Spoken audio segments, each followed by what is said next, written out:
নমস্কার বন্ধুরা, আশা করছি আপনারা সবাই খুব ভালো আছেন। তো বন্ধুরা, আমি আজকে বাড়ির তৈরি মাশরুম রান্না করব। এই দেখুন মাশরুমগুলো, এইগুলো আমি আজকে রান্না করব। ভালো করে কেটে ধুয়ে বেছে আসছি, আমি দেখাবো আপনাদেরকে আমি কিভাবে রান্না করি। তো দেখো বন্ধুরা, মাশরুমটাকে আমি ভালোভাবে প্রেসার কুকারে দিয়ে একটু সেদ্ধ করে নিয়েছি। এবারে গ্যাসটা অন করে দেবো।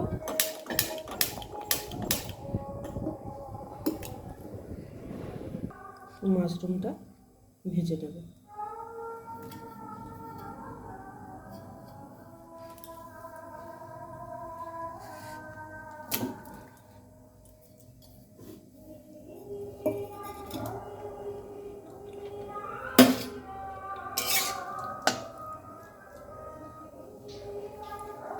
ভালোভাবে একটু ভেজে নিই, দিয়ে দেখাচ্ছি। দেখুন একটু ভেজে নিয়েছি, ভেজে নিয়ে এবার তুলে দেবো, দিয়ে ফিরে আসছি।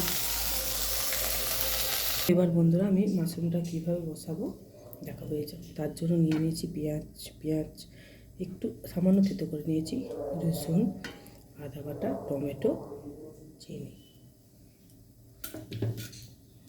দেখতে পাবেন বন্ধুরা আমি কীভাবে বসাচ্ছি। মাশরুম কড়াইতে তেল দিয়ে দিলাম,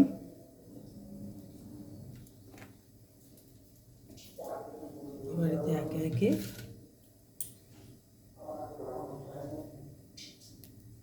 যখন রাখা রসুন,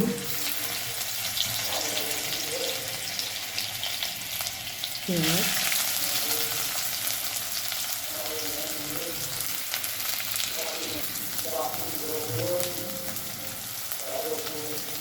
নাড়িয়ে নেবে।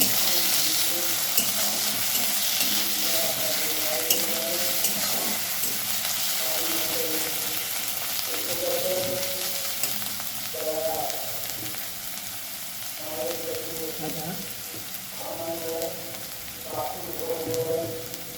টমেটো,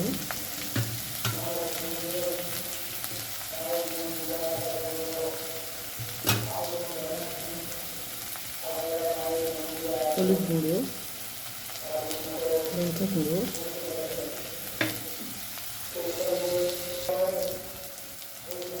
দিয়ে ভালোভাবে একটু মশলাটা কষিয়ে নেব। কষিয়ে নিই, তারপরে দেখাচ্ছি। মশলা কষানো হয়ে গেছে, এবার দিয়ে দেবো ভেজে রাখা মাশরুম আর আলু। আমি সব কিছু একটু আলু দিই বন্ধুরা, আমি আলু খেতে প্রচণ্ড ভালোবাসি। তোমরা কে কে আলু খেতে ভালোবাসে অবশ্যই কমেন্ট বক্সে জানাবো। আর আমার চ্যানেলটিকে সাবস্ক্রাইব করে দেবো। Mini kitchen and mini cooking and mini blog.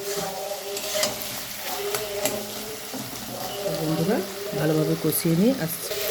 তো হয়ে গেছে, মশলার সাথে মাশরুমটাকে ভালোভাবে কষিয়ে নেওয়া। একটু খুব সামান্য জল দেবো, এটাই জাস্ট মাখা থাকবে। তো বন্ধুরা জল দিয়ে দিলাম, তারপরে নামিয়ে দেখাচ্ছি কেমন হলো আমাদের মাশরুম। বন্ধুরা আমার মাশরুম কারি একদম রেডি। কারি ঠিক বলবো না, মাখা তো রেডি। তো কেমন হয়েছে বন্ধুরা অবশ্যই কমেন্টে জানিয়ে যাবেন। আমার চ্যানেলটিকে সাবস্ক্রাইব করে দেবেন, like comment share. Thank you.